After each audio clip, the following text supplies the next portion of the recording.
歡迎光臨 Super 廚房，請點讚、分享同埋訂閱。將菜心清洗乾淨，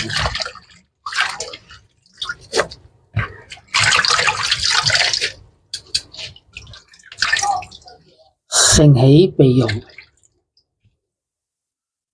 啲就係今晚整嘅鮑魚燴菜心嘅材料啦。落油，落啲薑片落去，將薑片爆香，放入菜心，落橙薑去兜喎。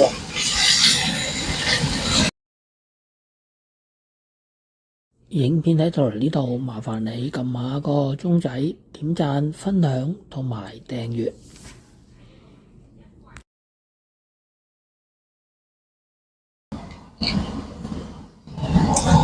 加入鮑魚汁，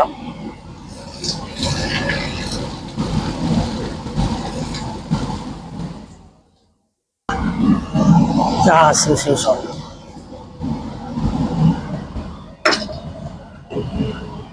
跟住就冚蓋焗佢一陣，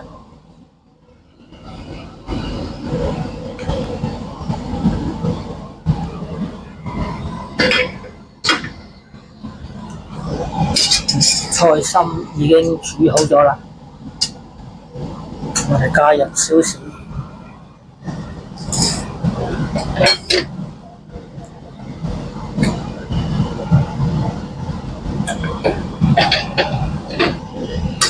菜心已經煮好咗啦，咁我哋加入少少鹽，跟住就將佢畢起。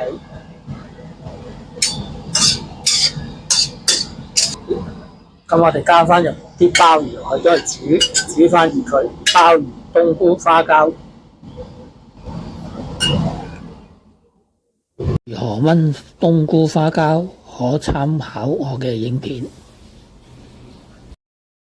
跟住就冚蓋，將佢焗熟。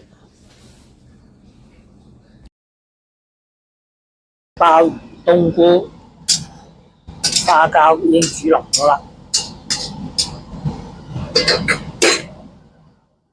咁我哋放入頭先煮好嘅菜心上面，冬菇、花膠炆菜心，咁樣就完成咗啦。